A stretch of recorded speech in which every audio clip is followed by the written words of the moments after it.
all of you to say about the purpose of life. I'm here to warn you about passing moments which will you experience in your life too. I'm talking about the moment wherein you find yourself drowning in questions like, why am I here? And why am I existing? There's absolutely nothing wrong about this question, only wrong answer. Why am I existing? Until now, I'm still asking myself the same question. Fortunately, I came across a book entitled The Purpose-Driven Life by Rick Warren.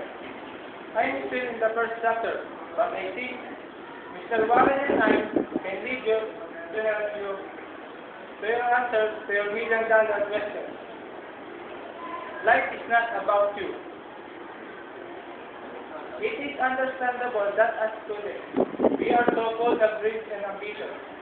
Our parents are working hard for our education and scolding us so that we can become good doctors, writers, politicians, or nurses in the future. You may also find yourself asking, what are my ambitions?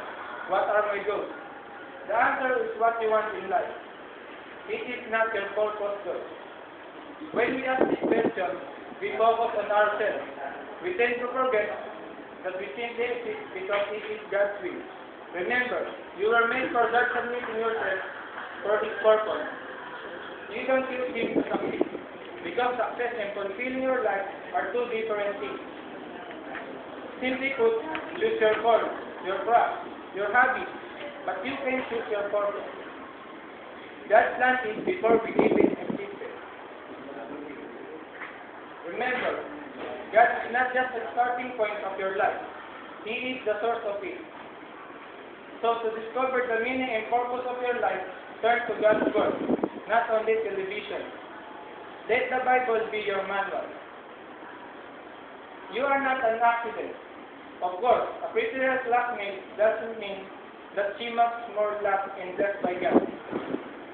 Remember, God created you for a reason. And because you exist, your life has profound meaning.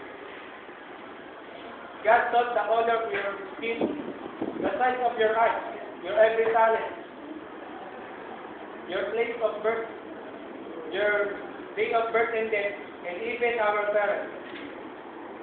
Thus, we should be proud in every little detail we were given, because everything was planned by God, not by our parents. Thank you.